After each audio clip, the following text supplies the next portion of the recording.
David Fincher, quien regresa a los largometrajes después de la malograda Mank, nos trae ahora la historia de El asesino, basada en la novela gráfica del mismo nombre, escrita por Alexis Noland,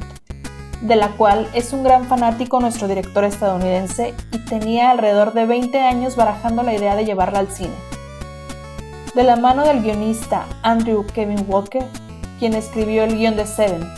quizá una de las mejores obras de Fincher,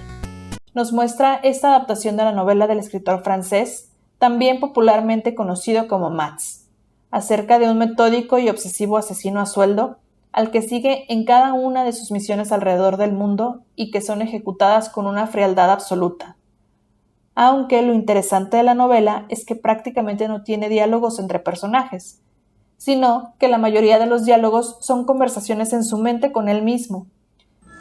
sobre sus emociones, sus estados de ánimo y sobre reflexiones que va haciendo en su día a día.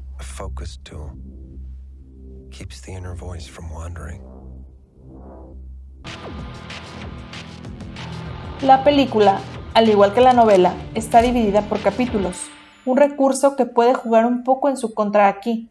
porque a pesar de que todos están conectados por un evento que ocurre desde el primero, un fatídico error que desencadena una persecución, cada uno tiene un inicio, un clímax y un final, y el hecho de que vuelva a reiniciar todo en cada uno diluye por completo el suspenso que se logra al comienzo de cada capítulo,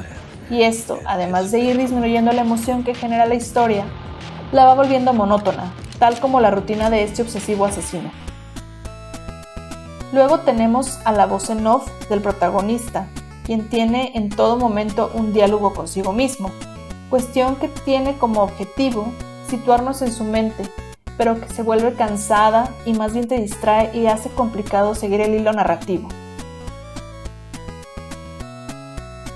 Cuando tienes a un actor como Michael Fassbender,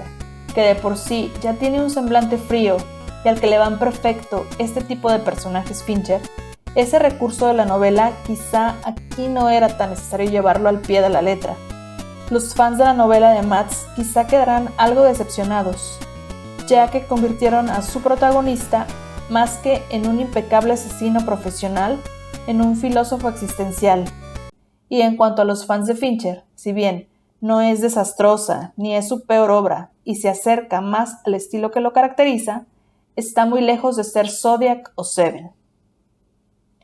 Tiene varios momentos destacables, sobre todo cuando Fassbender está a cuadro con Tilda Swinton, un buen score con autoría de sus músicos de cabecera, Trent Reznor y Atticus Ross, además de mucha música de los Smiths y la fotografía a cargo de Eric Messerschmidt, que crean unas atmósferas perfectas al más puro estilo Fincher. La película se encuentra disponible desde el 10 de noviembre en Netflix y además de Fassbender y Swinton, también participan Charles Parnell y Sarah Baker.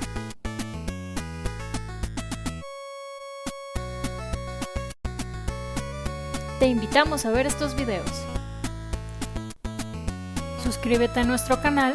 dale like y comparte.